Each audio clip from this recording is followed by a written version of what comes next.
So tonight I'll be speaking about mindfulness, and to put this in context a little bit, I've been a DBT therapist for, I'd say, close to 7 years now, and my knowledge of mindfulness has really come from more of a clinical perspective. Others practice more from a religious perspective. It's got roots in Zen Buddhism. Others practice mindfulness in a Christian context. For tonight, at least, I'd like to keep it more in a practical term of how can this supplement clinical practice for those who are in therapy, and how can this just be a part of a lifestyle for those who have characteristics of borderline personality disorder, or those of you who love and support somebody who does.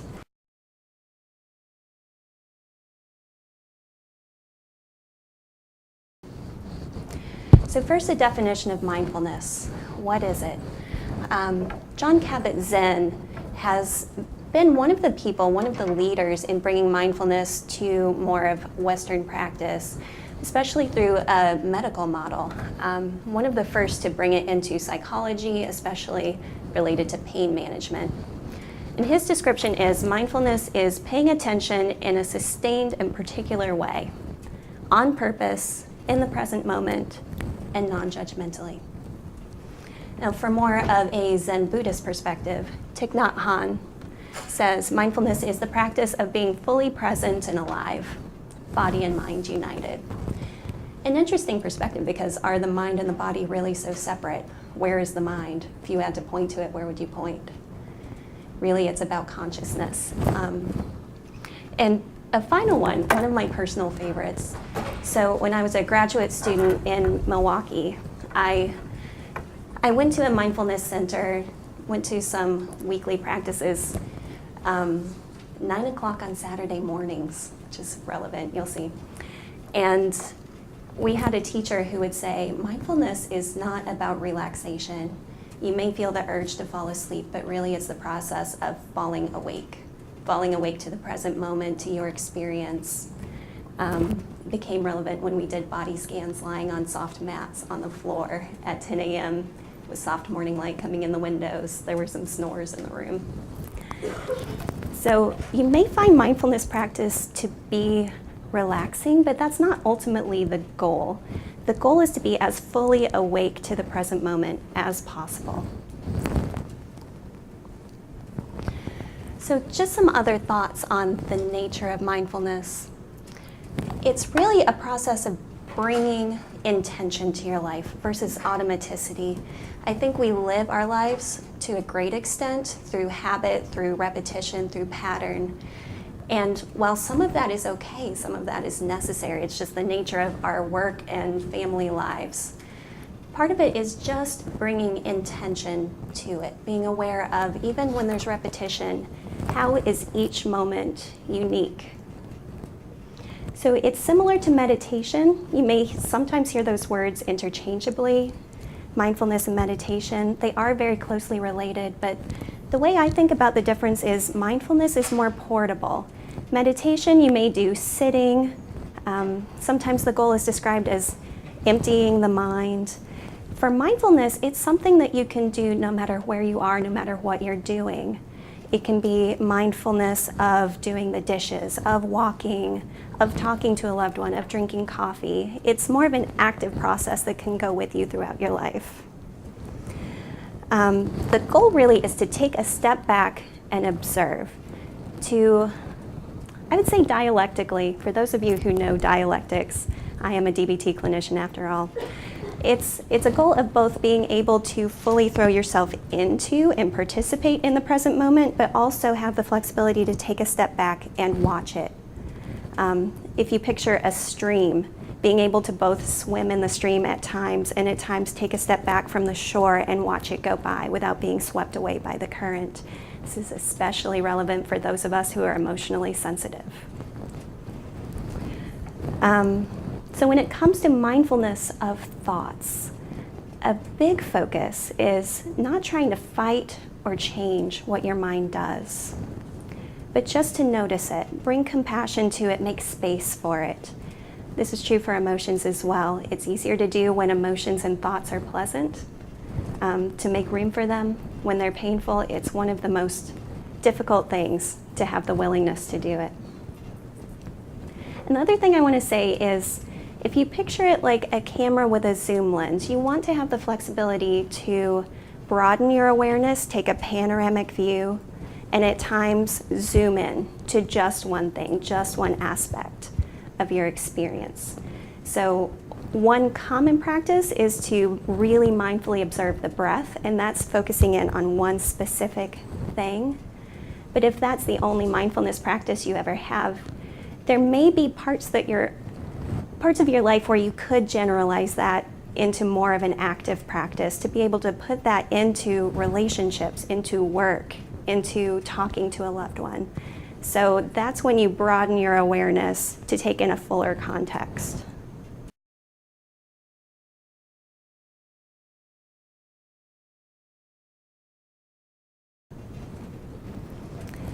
So beginner's mind, one of my favorites as someone who's a so-called expert on mindfulness.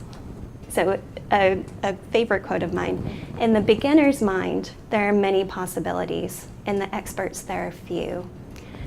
I think the spirit of this message is sometimes when we think we know, we forget to look, we forget to reflect and take in what actually might surprise us. For those of you who know the concept of schemas, it's like a roadmap for a situation, how we understand patterns. Schemas are helpful. They help us cope with situations, but sometimes we fit schemas onto things that they don't fit. So sometimes thinking we know keeps us from actually deeply knowing. I see often on our unit, girls come in. We work with adolescent girls, about 13 to 20 or so. A lot of them come in and say, DBT's not going to work. I already know that this is just not going to work. Nothing's going to work for me. And I think what they're really speaking to is a really deep fear and sadness about not having had those things work in the past. But what I try to help people understand is we can't know. I can't tell you that DBT will work any more than someone can say that it won't work until we try it. What I try to encourage people to do is just open their minds to the not knowingness. Allow reality to flow how it's going to flow. So, a little illustration, beginner's mind. What does a penny actually look like? How many thousands of times in your life have you seen a penny? How many times have you actually looked closely? I think we get the concept of what a penny looks like, and because we think we know what a penny looks like, how often do we actually look? Who thinks it's the first one? No one, maybe one. Second, number 3, 4. It's actually number 3. It's kind of a funny thing. And my point is not that we all need to go out and memorize what our change looks like, or that you need to be aware of counting how many steps are in a staircase and really take in every detail of your environment. The point is more along the lines of let go of the assumption that we know and allow for some humility that sometimes we might think we know more than we actually know, and make space for observing where we might be surprised. So for those of us who remember the 80s, this is the board game Othello, which I think has one of the all-time best taglines, "A minute to learn, a lifetime to master." I'm borrowing it for tonight. I think it really applies to mindfulness. I can describe to you in an hour or less what mindfulness is and how you can practice. But really, you could spend your lifetime trying to really get to know your mind, befriend it, and practice mindfulness in a way that's meaningful. And if you do delve into this, if you do choose to take this journey, you'll see that day after day, year after year, your understanding of mindfulness changes and adapts to the stage that you're at. So that being said, how do we practice mindfulness? A little bit of a trick answer. With a spirit of humor, humility, gentleness, curiosity, and non-attachment. I really think this is important because sometimes when we think about mindfulness and meditation, it can seem like drudgery. It can seem very serious. It can seem like you sit on a cushion and contemplate. You ask deep questions that don't have answers.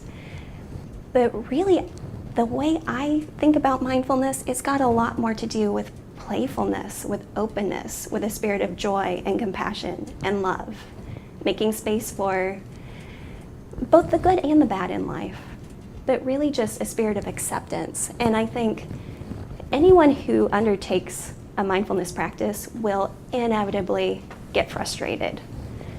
Have you all heard of the phrase monkey mind before?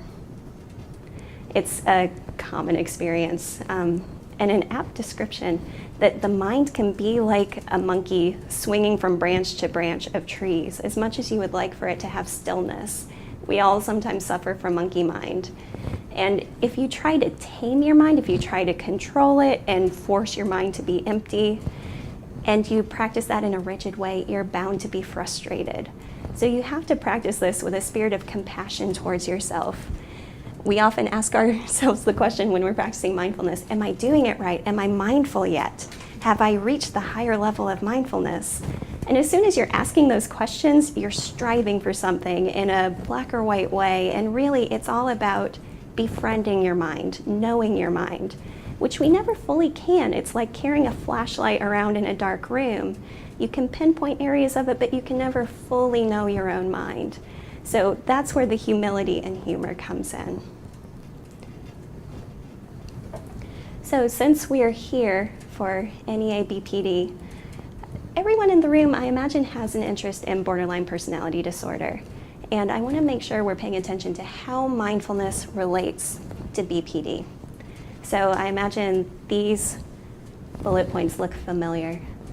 It's a list of the DSM criteria for borderline personality disorder, just so that we're all on the same page about what we're talking about with BPD.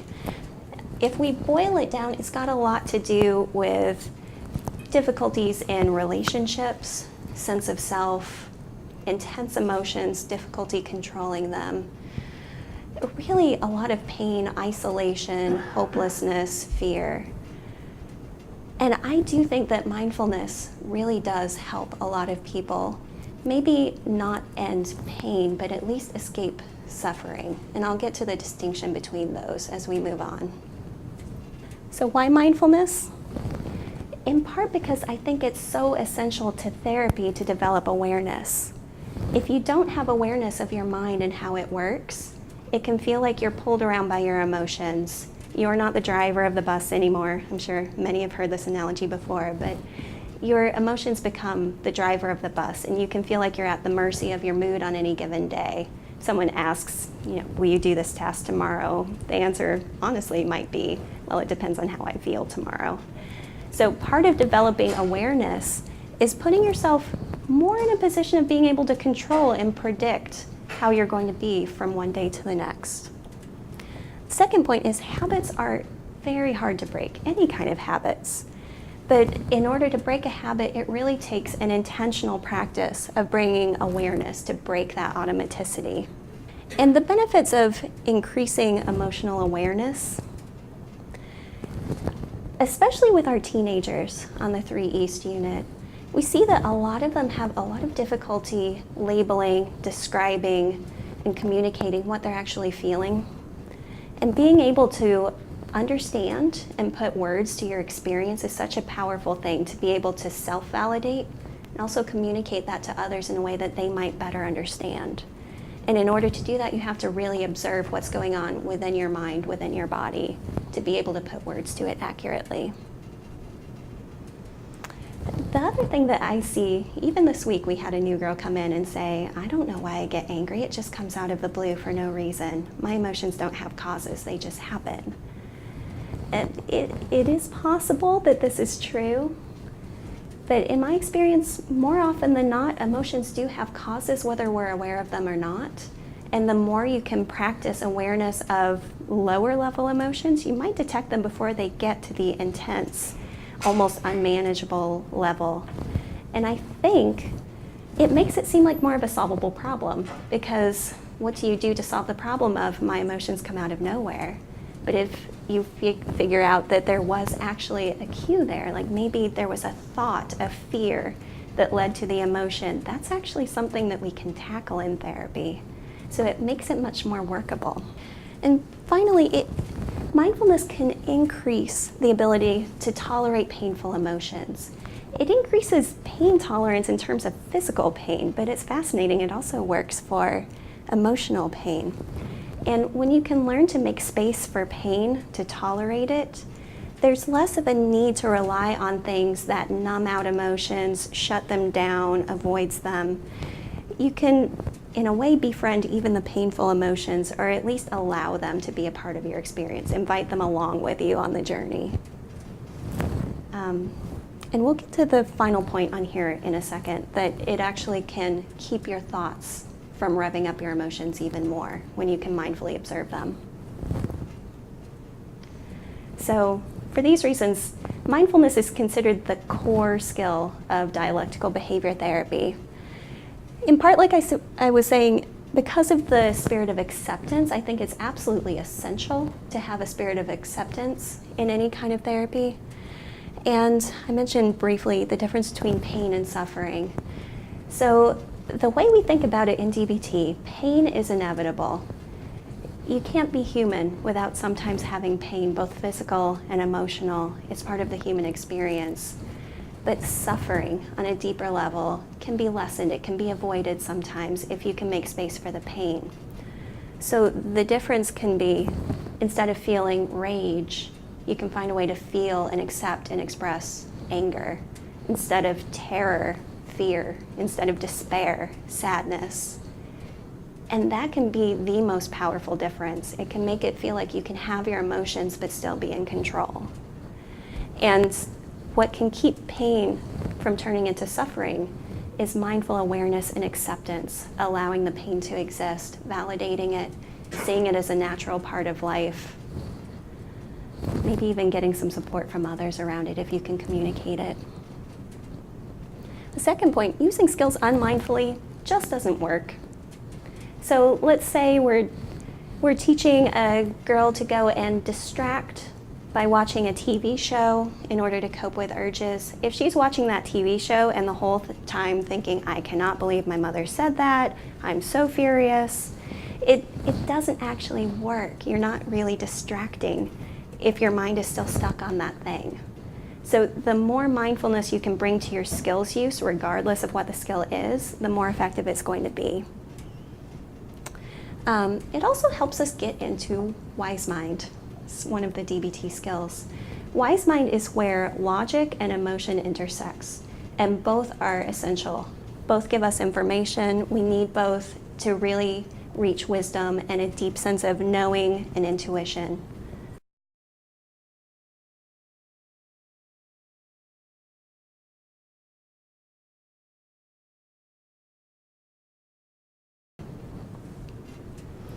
Okay, so some DBT skills. Here's how we teach in a practical way how to practice mindfulness.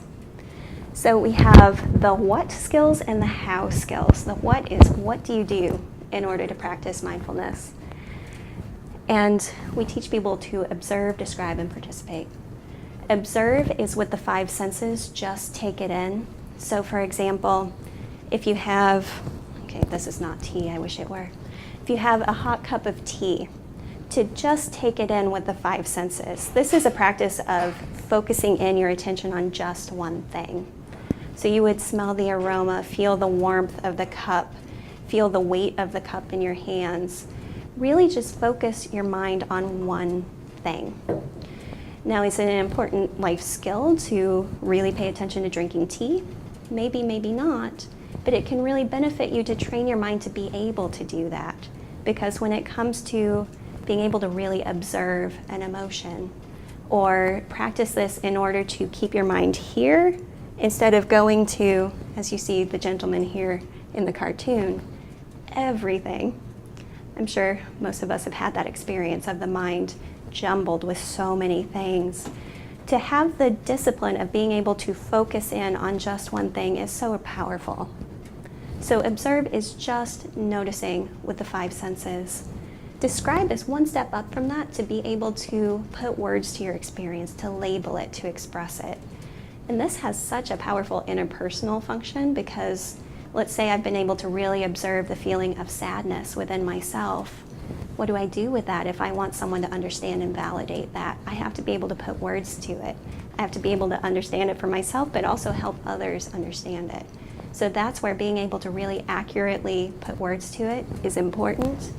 And when we're describing as a mindfulness skill, you're leaving out judgment, interpretation, anything other than just the facts of the situation. And finally, participate.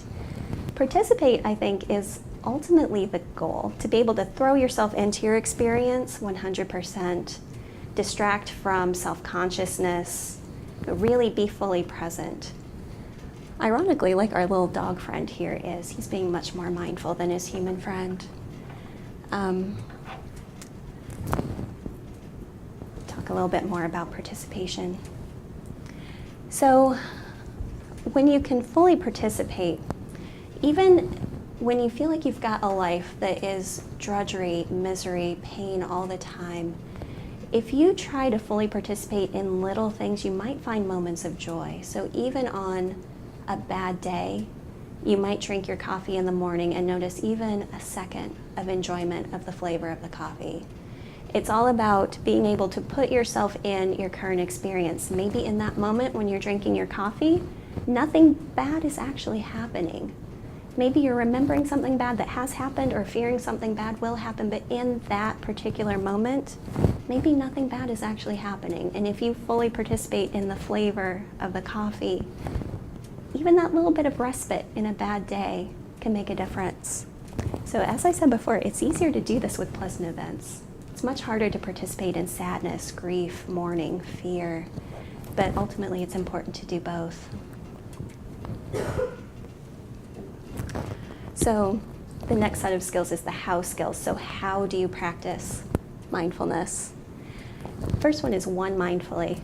I'm not sure if you can read this cartoon here, but it says multitasking, screwing up several things at once.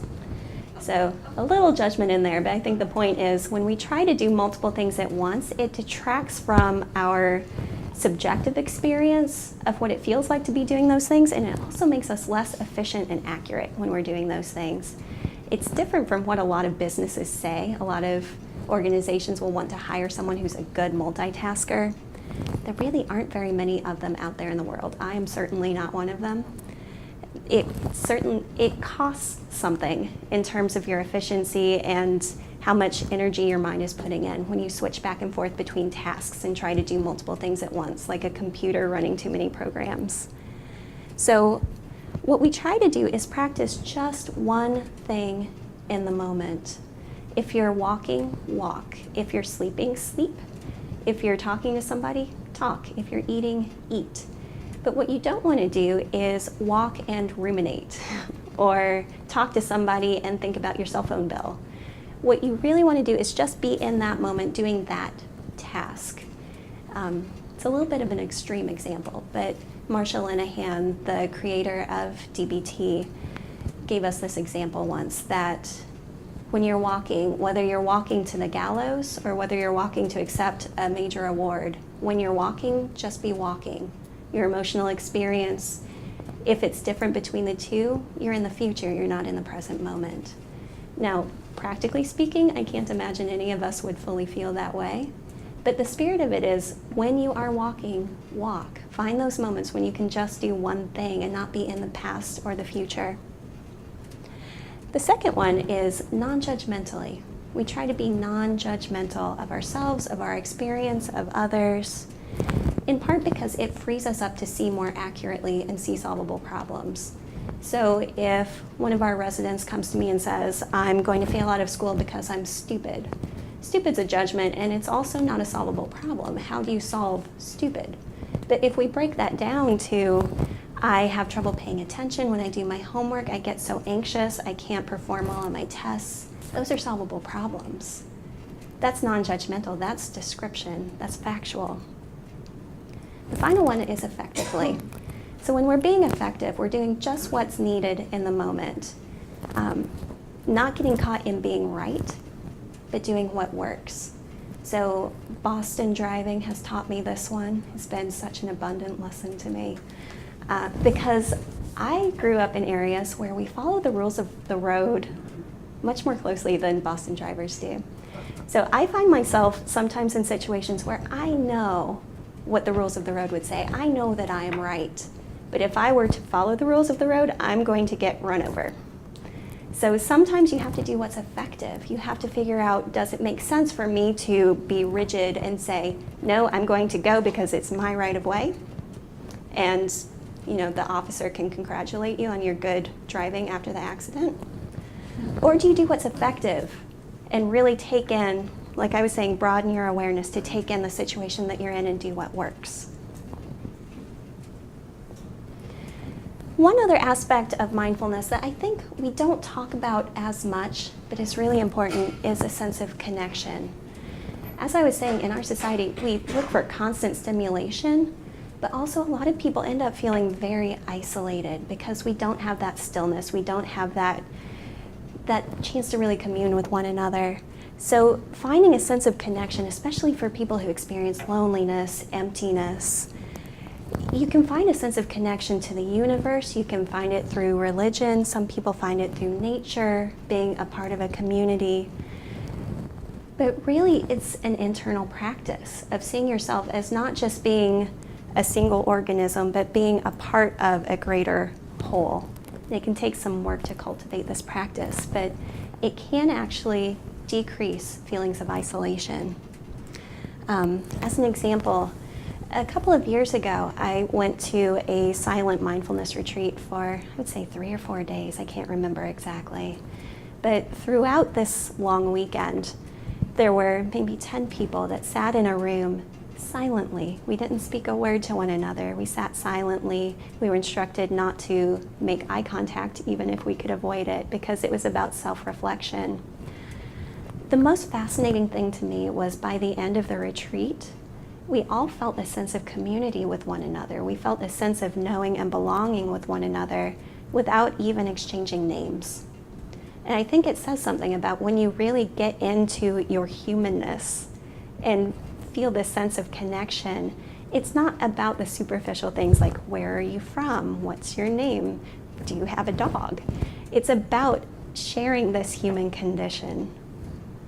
And even the feeling of loneliness, if you can acknowledge loneliness is a universal human experience, that when you are feeling lonely, isolated, there are millions of other people in the world at that given moment probably feeling the same thing. Whether that gives you a sense of connection or not, at least it can make it seem less foreign, less alien. And I put the question at the bottom, why? Try to cultivate a connection to nature. I've seen this one be important for people who experience a lot of shame and feelings of undeservingness.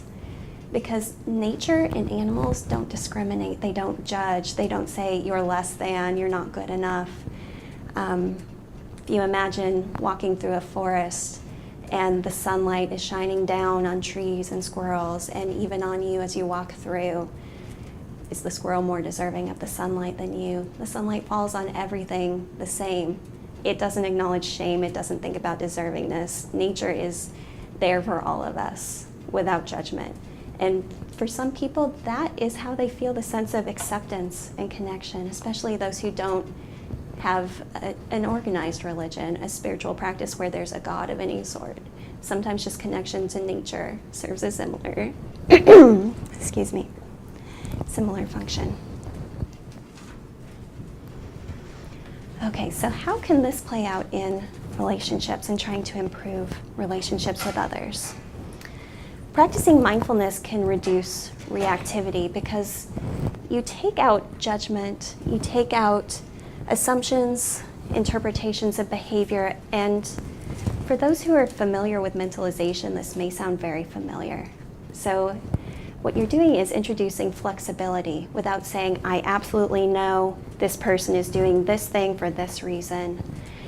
It can really help you communicate openly with others. So as an example, let's imagine you have a date planned with your significant other, and he or she is an hour late and hasn't called. Can you imagine how the interpretation you make of that event can really affect your emotional state? Let's say your interpretation is, oh, he must have gotten caught up at work, poor guy. I bet he's going to be tired when he gets home. You might feel compassion. If your interpretation is, he doesn't love me anymore, what if he's with another woman? It'd be a very different emotional reaction. I'm not saying we know which is true, but really the practice is not knowing, allowing that you might not know, letting go of certainty. So mindfulness can also improve your ability to communicate your experience accurately. And I think we all understand how important validation is. When you can feel validated and understood, it helps everyone stay more regulated. It helps relationships become more intimate and close and accepting. So if I can make a recommendation, for those of you who have loved ones that you're going to be seeing soon, turn off all the other distractions, even for a few minutes, and just practice mindfully listening or being listened to. I think a lot of our conversations happen while we're doing other things, watching TV, making a meal. But you can have a very different type of conversation with someone and feel more seen and heard if you can turn off everything else and just focus mindfully listening. So let's revisit this cartoon that we had up a second ago. Let's imagine instead of that dog, that's your loved one. That's a son, a daughter, a significant other who's trying to say something to you. And let's say you're even trying to listen, but in the background you have all of these things going on in your mind. Can you really hear accurately, deeply, the other person if your own mind isn't quiet? Sometimes uncluttering your own mind can really make a big difference in intimacy. Right, so how is this important for emotional dysregulation?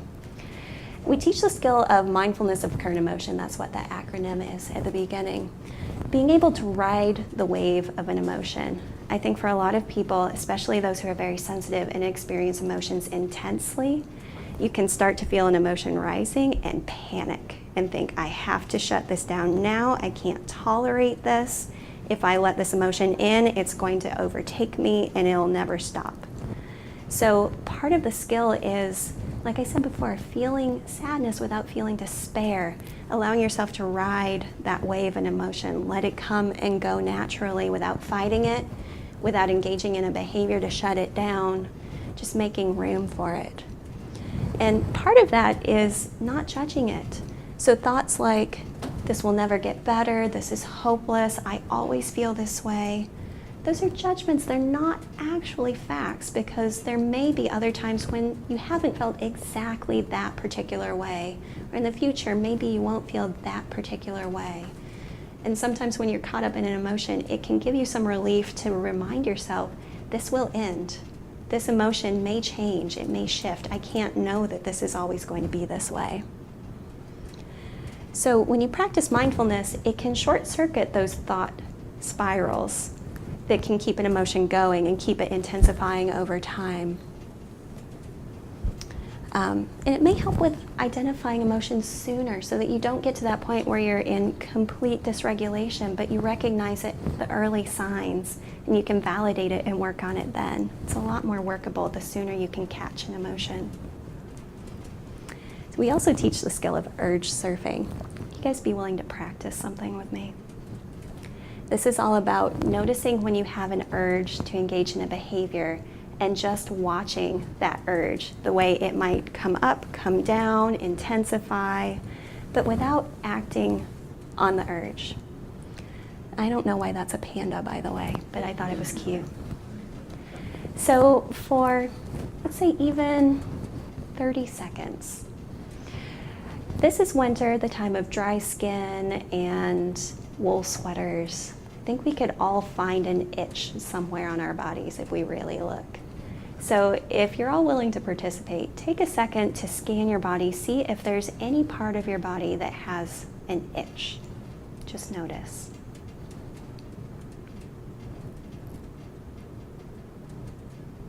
Some people find one.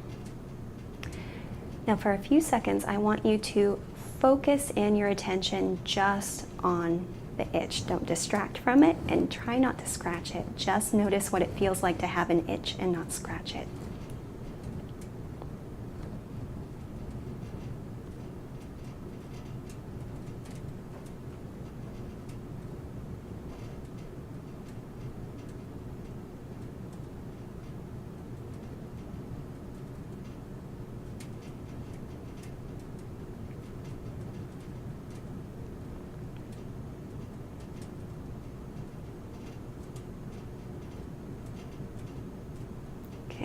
We have some itchy people in the audience.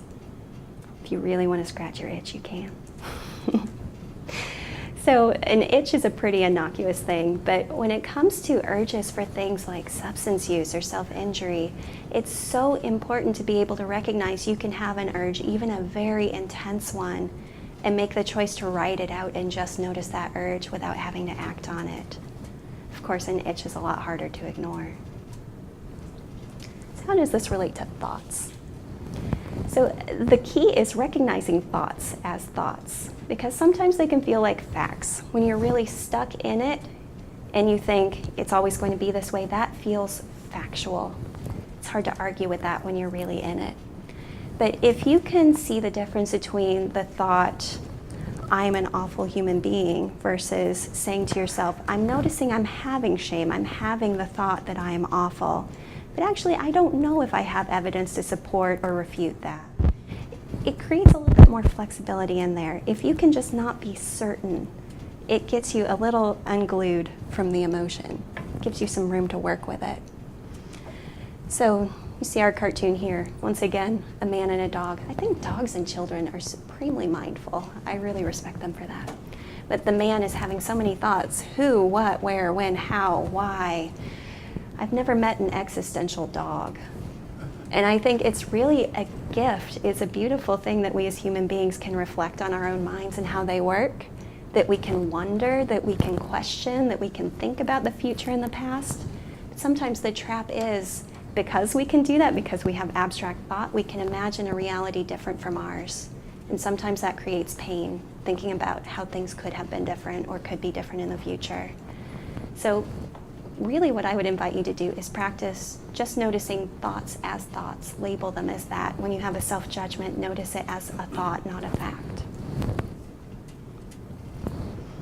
So the most classic form of mindfulness is a sitting mindfulness. The gorilla here has very good position. So you want to sit in an open body posture because mentally it allows for openness. It allows for your experience to be what it is. If you are very closed off like this, it's much harder to be accepting of whatever your experience is. So you want to sit in an open posture, palms open if that's comfortable. And really the key is to just notice your sensations.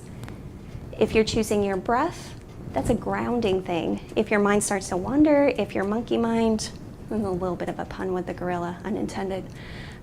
If you have monkey mind, as we all do at times, use your breath as a grounding thing to bring your mind back to just this moment. Or you can do it with the sensations of your body against the chair, your feet against the floor, but you can choose something to focus your mind back on to keep it from wandering. Another thought I had here, if you judge yourself for your mind wandering, be prepared to do a lot of self-judgment, because our minds are just designed that way. That's the nature of minds, to wander. It's what they do. So have some compassion, and when you notice your mind has wandered from the practice you're doing, whether that's breathing or drinking tea, just notice that your mind has drifted, and very gently, compassionately bring it back to what you're trying to focus on. So one of my favorite practices is noticing the breath, because it is always there. It's with you no matter where you are. You can always use that. So we have a few different suggestions for breathing practices that we teach on our unit at 3 East. Paced breathing really helps with anxiety, because if you've noticed, when you're anxious, your breathing speeds up. It gets very fast, very shallow. So paced breathing can help to slow and make your breathing more regular. Now notice that this is actually a practice of altering your breathing versus just noticing your breathing. So it really depends on what goal you're trying to accomplish, whether it's just acceptance and openness, or if you're trying to have something to focus your mind. Sometimes counting breath, doing things like this to alter the way your breathing is, can really help focus the mind when otherwise thoughts might drift too much for that particular practice. Box breathing is another one that I'll briefly describe. So box breathing is, I'm going to have to do a visual aid here. So on the in breath, you breathe into a certain count. I'll say 3. So breathe in, 2, 3, hold 3 counts, hold 2, 3, exhale 2, 3, hold 2, 3. I get that right for those who know it. Yeah, so really, it's also slowing down your breath and focusing in your mind on the sensations of the breathing. So for thoughts, there are a few things that you can do to kind of get yourself unstuck from your thoughts. Some people do visualization around this, of seeing the thoughts in your mind on a conveyor belt, or putting it on a leaf on a stream and watching it drift, because otherwise what the mind does is it takes a thought and grips on tightly and wants to explore it and jump from that to another related thought. So if there's a way that you can let go of the thoughts, let them just come and go, picture them going up like a bubble popping or a little poof of smoke. Somehow just visualize something that lets you let it go. Another favorite of mine is sorting into boxes. So for those of us who get caught in the past and the future, what you can do is practice for a few minutes, just seeing what your mind does. And every time you notice having a thought, place it in one of 3 boxes: past, present, future. And you might notice something about which you tend to do more of. Body scan is good for people who find this relaxing or comforting. It's also something that you always have with you. You never go anywhere without your body. So even if you just have a few minutes in between meetings, at the grocery store, you can find a second to notice, what are the sensations in my stomach? What are the sensations in my chest? It can help you notice if you have early signs of an emotion. You might not notice feeling an emotion, but you might feel tightness in your chest and recognize, oh, maybe there's something going on there I should pay attention to. And for those who are too busy for mindfulness, who isn't? I think we all have that thought sometimes. But mindfulness is such a portable thing. It doesn't have to take a lot of time. You don't have to do an hour-long sitting mindfulness. And it can actually increase your efficiency throughout the day for those who have a really serious to-do list. I like to compare that to tuning your instrument before playing a symphony. That you could have a mind like $1 million Stradivarius, but if it's off tune, you're just not going to perform as well.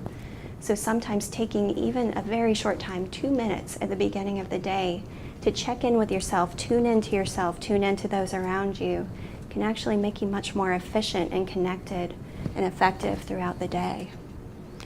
So you can choose things to remind you to practice mindfulness. Some people will set alarms on their iPhones or smartphones. Some people will do things like remind yourself every time you're driving and you get to a red light. Use that as a cue to take 3 or 4 mindful breaths. Even that makes a difference. Mindfulness is about practice. It actually alters your brain when you practice over time. So the more you can do it, the more you can even take a few seconds. You're training your mindfulness muscle in a way. You get better at it. Also choose something that you do anyway, like the dishes or laundry or walking, driving, talking to somebody. My favorite is mindfully doing therapy sessions, because what therapists don't often tell you is therapy is a great gift to therapists. It can be a really powerful experience to mindfully just be in that room with another human being. If you're having a therapy session and your mind is on the last session or a phone call that you have to make or anything like that, it just doesn't feel good. It doesn't feel good to you or to the patient. So it's one of my favorites. It's something I'm going to do anyway. Why not do it mindfully? Why not really focus in on that moment? So again, I just wanted to say thank you all for having me here, for taking a moment to really think about and learn about mindfulness. I hope you'll all give some thought to how you might do this in your lives, and I'd invite any questions. Yes, there are 4 skills components. There's core mindfulness, which really is pervasive throughout everything. You do everything mindfully. There's also distress tolerance, emotion regulation, and interpersonal effectiveness skills. So all of those work together, but like I said, none of them work as well if you're not doing them mindfully. That's the core. Any strategies that you might have? Well, there could be a couple of reasons that's happening. It could be that even despite your effort to just write it out, there are things that are re-triggering it in the moment. So let's say it's the emotion of sadness. It's really hard to just feel the pit in your stomach, the urge to cry, the knot in your throat. It's hard to just focus on that without having thoughts about why the sadness is there. And sometimes having the thoughts about why the sadness is there keeps the sadness going. And sometimes that even happens without even noticing. So if you're finding that that's part of the reason, you can take a moment to do something else like distract and revisit it later, because the sadness may still be there. You can still ride the wave later. The other thought is the intensity just may be too high at that moment, because like I said, sometimes these things happen, they work better if you catch it sooner.